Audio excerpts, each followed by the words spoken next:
সিঙ্গাপুরের সাথে বাংলাদেশের যে ম্যাচটা, এটা যতটা গুরুত্বপূর্ণ বাংলাদেশের ফুটবল ফ্যানদের জন্য, ঠিক ততটাই ইম্পর্টেন্ট হচ্ছে বাংলাদেশ ফুটবল ফেডারেশন বাফুফের জন্য।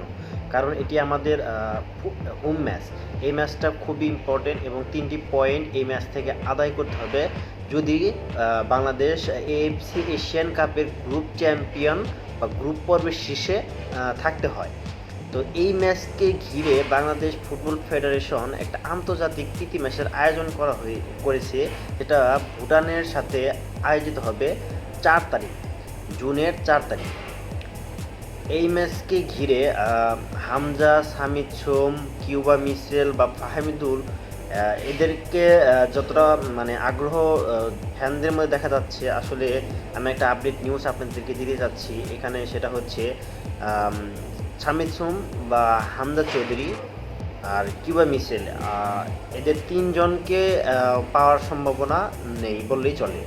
তো ফাহমিদুলকে অবশ্যই পাবেন ভুটান ম্যাচে। আর এই ম্যাচের টিকিট 200 টাকা বা পূর্বে নির্ধারণ করেছে। সেটা ম্যাচ অনুষ্ঠিত হবে 4 তারিখ জাতীয় স্টেডিয়ামে।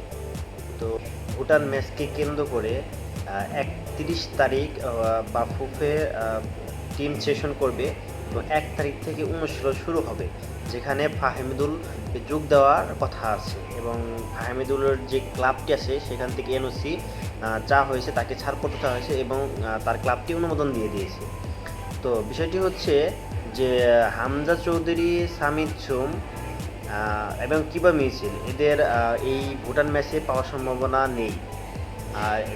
কারণ তারা 3 তারিখ দলে দেশে আসবেন এবং 5 তারিখ তারা খেলা দেখতে যাবেন, কিন্তু অনুশীলন করবে, কিন্তু 4 তারিখ খেলার কোনো সম্ভাবনা এদের নেই, কারণ তারা 3 তারিখ বাংলাদেশে আসবে। আর আজকে আমরা আরেকটা বিশেষ কথা বলবো, সেটা হচ্ছে আজকে 24 মে মাস, আজকে থেকেই ফুটবল ফেডারেশন বাফুফে অনলাইনে টিকিট বিক্রি শুরু করেছে, যার মূল্য হচ্ছে 400 টাকা। এই টিকিটটি আপনারা অনলাইনে টিকিফাই ওয়েবসাইটে পেয়ে যাবেন। তো আমার পরবর্তী ভিডিওটি আমরা কিভাবে অনলাইন থেকে টিকিট কাটতে হয়, কোন প্রসেসে কাটতে হয় সেটা নিয়ে আমি একটা বিশেষ ভিডিও আপনাদেরকে তুলে ধরবো। যারা আমাদের চ্যানেলে নতুন আছেন তারা অবশ্যই আমাদের চ্যানেলটি সাবস্ক্রাইব করবেন এবং পরবর্তী ভিডিওটি পাওয়ার জন্য নোটিফিকেশন